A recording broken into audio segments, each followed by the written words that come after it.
Yeah, like one thing I've always wondered is pretty much how you like blew up onto the scene, because I think like you blew up immediately in terms of like sound, in terms of being a composer, which is like I find it's really rare, but I think a big part of that was just that opening scene in Made in Abyss, where it was just like the instrumental with like the vocals as well, and it was just no dialogue. It was just like a montage, just using this opening track, and it just like immediately, it not only did it sell you on the show, but it just like put your work onto the map. Like, how did that come about? Was that planned, or was that just like a happy coincidence? I was like totally lucky, and I'm glad I was like almost, because I had a different track. I had a much more subtle track in mind for that, right? Called Swings and Roundabouts. That was like kind of my original idea for that thing, because it was supposed to be like, oh, let's do these nice kind of really cool textures and stuff as the light kind of comes over. But then the sound director and the director decided differently to kind of, because you don't write these unless it's a movie or it's a specific scene that's been requested to be written synchronized to picture. Yeah, all the music is written what's called free. Right. And then it's synced later.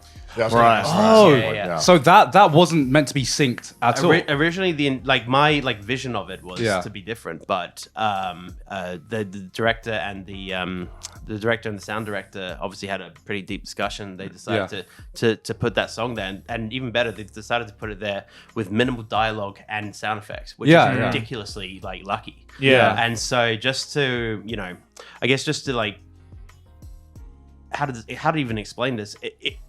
To see that happen and to be so happily wrong about like what my vision was for that. I think I was just like, oh man, thank God people are smarter than me. But like, because that song was written just as sort of an kind of almost just like another, like trying to make another palette for the soundtrack. Because when you start it, you're just kind of going through like point after point after point. It's like, okay, well, let's just try and write a piece of music based off this manga panel. Or let's try and write a piece of music based off this description or this idea. Obviously like reading through the content and stuff and just trying to see what happens. So I was thinking like, oh yeah, they must. What do they give you? I'm like, oh yeah, you can just go to the manga most of the time, right? Manga, or in Tower of God, you got manga as well. And, and that it's really. It really is helpful. I mean, I bet. Know the layout. It's super helpful, and so just when you're able to like kind of look at what is, well, essentially you can just see the entire story kind of pan out. Obviously, you're given like anime specific materials as well, which is super helpful. But when you're just trying to find something that actually kind of hopefully like, what's the best word? Respects the content as well. Because, you're kind of creating. You're adding an audio element that was not there before. Whereas the manga might be there before, so there might be reference that, people might be able to reference the anime to the manga and say, okay, well, this is similar, this is different, something like that. Right. The music never existed, so it's both freeing and also kind of terrifying to potentially mess that up. Yeah, that's insane, because like when I saw that scene, I was like, this is so perfect for this opening scene. It must have been like specifically made for this one scene. Right. It was made around like scenes like that. I would almost describe it more as like, it was almost an impression of the show itself. Did you feel like, because that was your first anime work? No, sir. It was that was my third. That was your third? That was your third? Oh, okay. Wow. All right. Wow, okay. So no, the first one was, it's all with the same company, Kinema Citrus, but we did something called Norn 9. Oh, yeah. Okay. What is that? So Norn 9 is, well, actually, it was a video game, and it was actually a video game I did with Uematsu, like way back when. So he did the theme for that. I did the BGM for this game called Norn 9. Right. Then a couple years later, when I started doing anime for this company called Kinema Citrus, they said, we're actually doing an anime of Norn 9 as well. Right. And so that, I didn't... So you were like the natural pick for that? Yeah, maybe that was it. Yeah, maybe. Maybe that was it. Because I guess it makes sense to get the guy who did the game, right? Yeah. So, Shit. yeah. Yeah, I didn't think about it. What? Is that not obvious? No, okay, as I sit here now in my fucking 30s, just fucking sipping sparkling water. You're like, wow, what a coincidence. No, but what a happy little coincidence. Like, that wasn't like a 5-head observation. Like, I was like... I'm a cum bitch. What do you want? Oh, okay, wow. So, okay. Sorry. I just apologize for microphone one. Yeah, I think it's okay. Yeah. You don't This is exactly why this thing is right microphone. here. Yeah, hit the shock absorber. Yeah. I'm gonna go home now. I'm gonna go home now. So you did all 9. I was doing all 9, but at the same time, maybe this is why I didn't think about it. I was also doing something called Under the Dog, which was a Yes, OVA, a Kickstarter. Oh! Yes, a Kickstarter OVA, and that came first. And so I I didn't know like how everything kind of progressed, but I was on that for the trailer music, and then they asked if I wanted to do the actual soundtrack. Yeah. So that was so cool because that was like that was the first one. I was like, Oh wow, I had no idea. I was like well happy about that. Yeah. I've been like just fucking, for lack of a better word, fantasizing about fucking trying to do anime for Yeah, years. yeah. I've been lucky enough to do games for a couple of years. Yeah, Like, yeah. oh my god, Yeah. I'm so happy about that. Yeah. I was in college, I just finished college in London, so I was living here at the time. I had no idea what was going to happen, and all of a sudden, boom, like we were. Now you're in anime. Yeah. I am You were composing for games while in college? Yeah. So when I did, when I was doing undergrad, that's when I started doing lots of stuff, and then that developed with other games, both Japanese and So you were busy in international. school. Yeah. Yeah, I don't know how I did it because I mean, again, maybe Maybe we'll get to the bottom of this while talking to you. Yeah. You obviously can't track. I'll make another 5-head observation. And just like, It's just like therapy times 3, therapist times 3. It's like, oh my god, everything makes sense. It's all connected, man. It's all connected, dude. But yeah, so I was working throughout college as well, and yeah, it just happened. I mean, I was just working, like just work, and just Just fell over and just happened. Yeah. Became composer. tripped and fell into That's so the insane. anime. Like, most people don't, me included, don't do anything while at college. Yeah. Oh, okay. I thought you were about to say don't anything like in general. I was like, don't you dare go down that route. Never done anything. I'll bring out those compliments straight away, son. Okay, so like now what I want to know actually is like how you and Gaunt got to know each other. Because like I kind of met you guys through that, right? Yeah, like I met yeah. you through Gaunt and whatnot. So like it's like where was the connection there? That's a pretty simple connection. I hope you Yeah. remember it. But I have like a pre-story Okay. which okay. connects to that. Right. Right. So I think I might have like drunkenly mentioned this to Sydney or something potentially, but I haven't. Yeah. I don't think I've mentioned it to any of you. At least I don't remember mentioning it. Yeah. So I actually like when I was like going through like college and stuff, I like totally felt out of anime. Right, Like, I was right. not watching it. Yeah. Like I remember when I was watching all the Ghibli stuff and whatnot, and some shows. Like some really important shows to me, like kind of just to get into the anime kind of fandom to begin with when I was like Right. 14 or so. Then fell well out of it, just kind of went totally underground for a long time. And then what brought me back was doing Made in Abyss because I was like, it's like one of those shows where like creatively it was the first time I felt like, oh, I'm actually doing music that really feels like me sort of thing. Yeah. I feel like I'm bringing like a lot of the sort of more experimental stuff that I learned in primary school, in undergrad. And then like I did my master's in London, and then that was sort of like honed like film music craft a little Right. bit. Right. So I was What kind was of, your degree in? Sorry. I did a Bachelor of Composition and Music Technology at West Australian Academy of Performing Arts, and then I did a Master's of Music for Screen, Composition for Screen, at the Royal College of Music in London. Oh, okay. Damn. Yeah. Sorry for okay. jumping that No, question. we cool. I can drop. Yeah. So yeah, I forgot I have a fucking MA. That's hilarious. Yeah. I mean, You were going on Warp for so long. And he's like, oh yeah, I also have a master's degree. Wow, I yeah. forgot about that. No, RCM was awesome. I mean, it really kind of like honed the craft. And that's why I was like productive stuff and just like learned how to like produce music for film. But Whopper like focused a lot more on experimental music or new music, a lot of art music. When you said waffle, I thought you were talking about going back to the Burger King waffle. I was on a binge just eating a bunch of Whoppers, experiments with music. I know. Sounds pretty accurate. Like it just kind of all came together for this this project. Right. I mean, God bless Kanima Citrus, man. They just gave me so much freedom. So much, like, kind of kind of birth to just kind of actually just kind of try some things that I didn't know I could do it, and I felt really good actually just kind of going through that process of going, well, I can.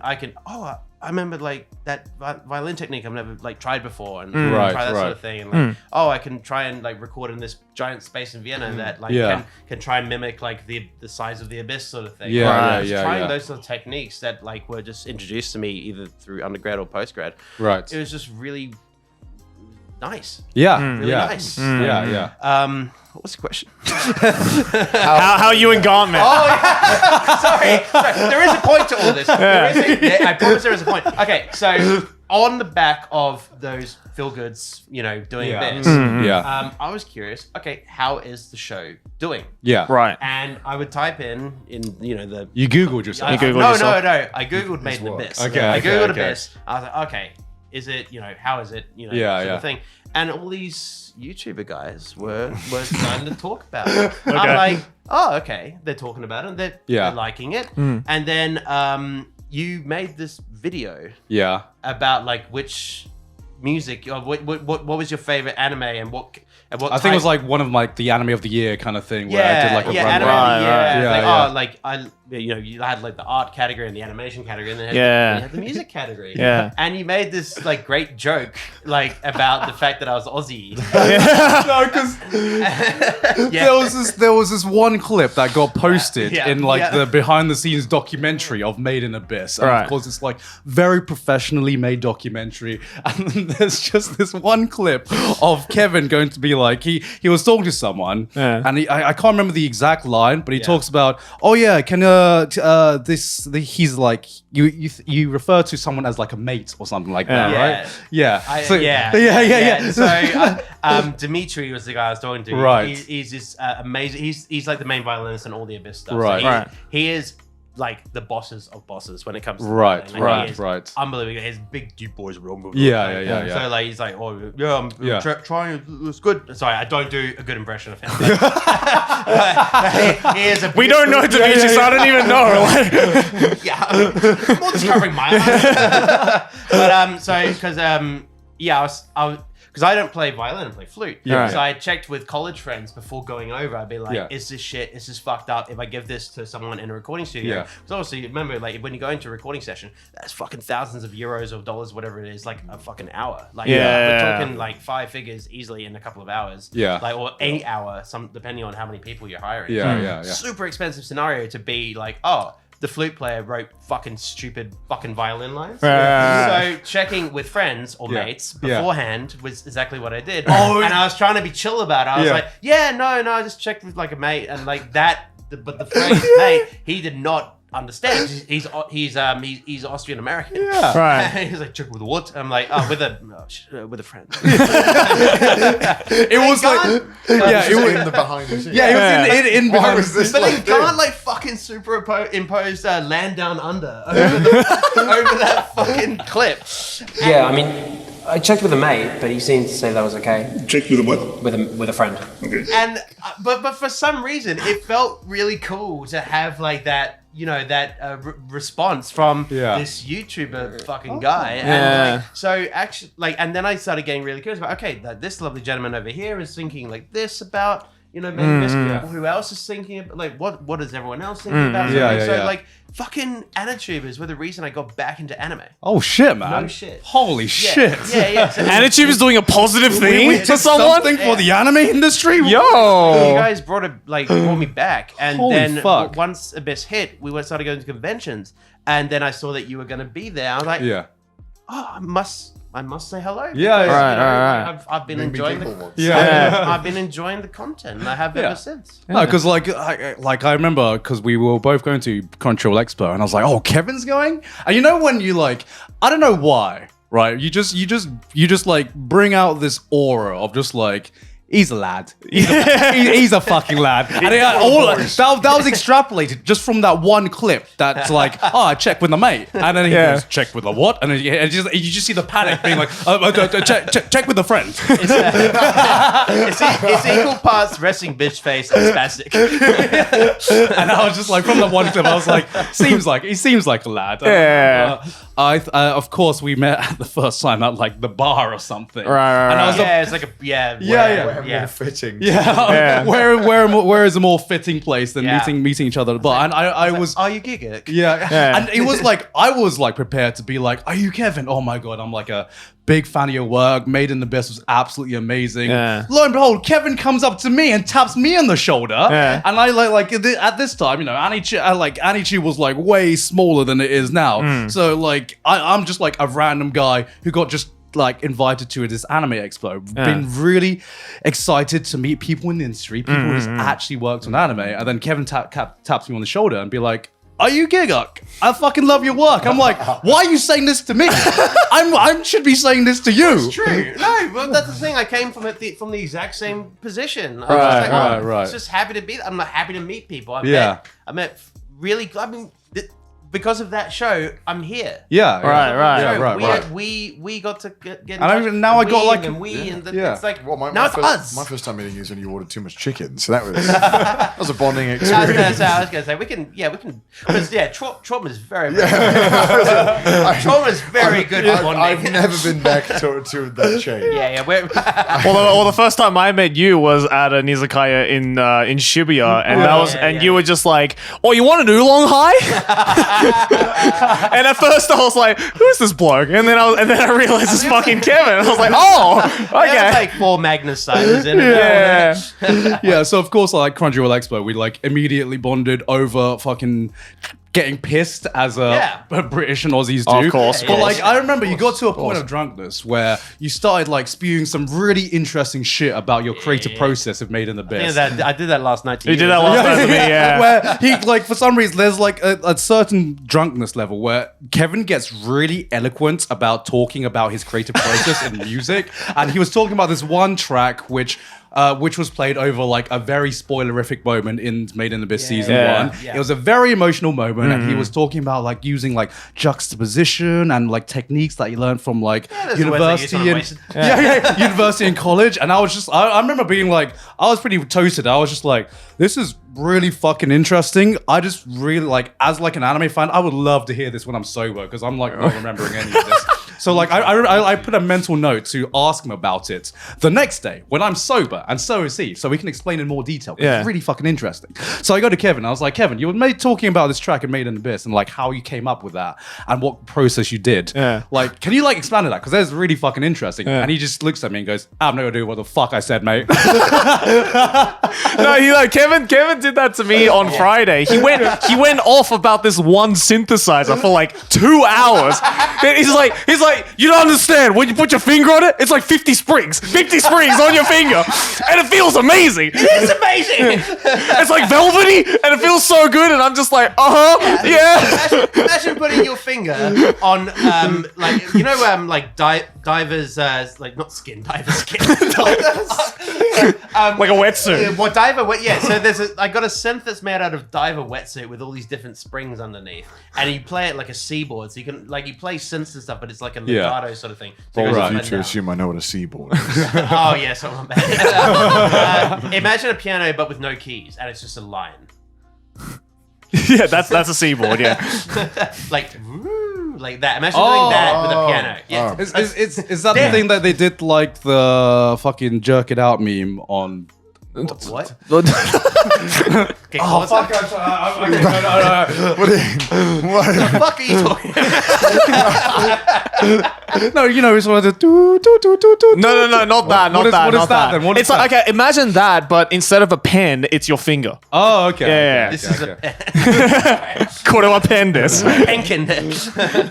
Yeah. So he was going off about that Right. for like what felt like 2 hours, and it was really interesting. But I was his exact same situation. I was like, I'm really hammered.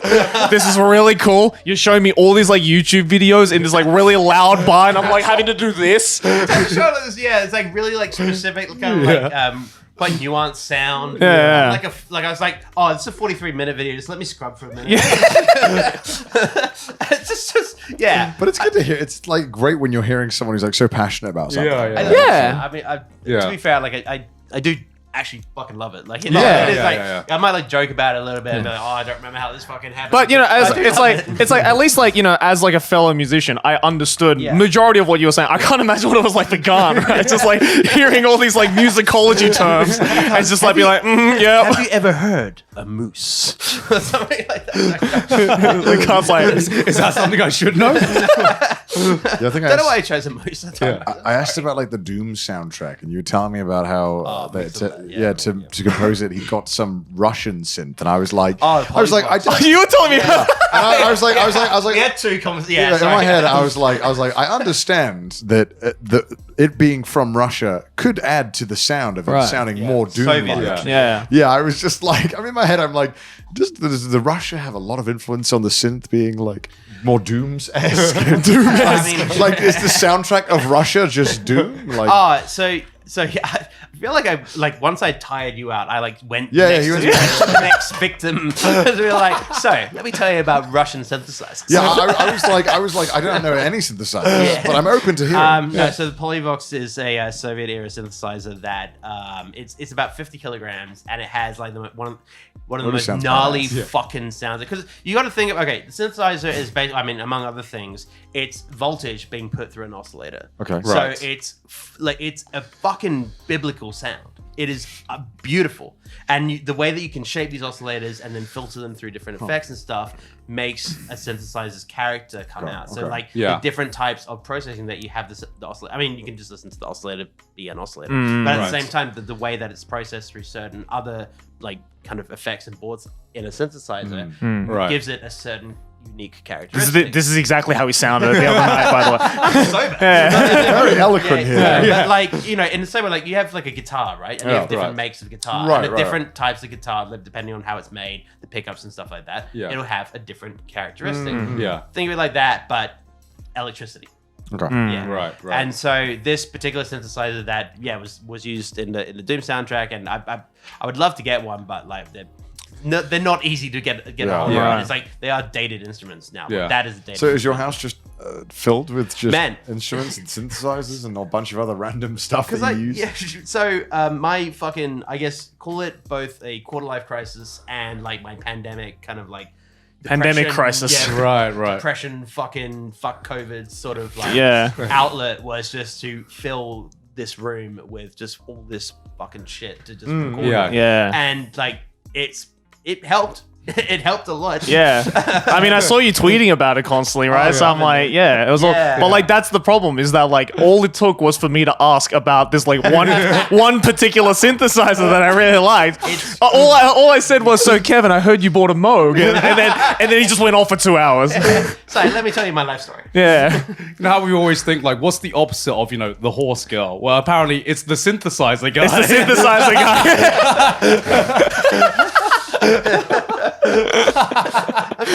The synth guy. I'm still trying to figure out why I tried to make you think about what a moose sounds like. I don't know why I picked that.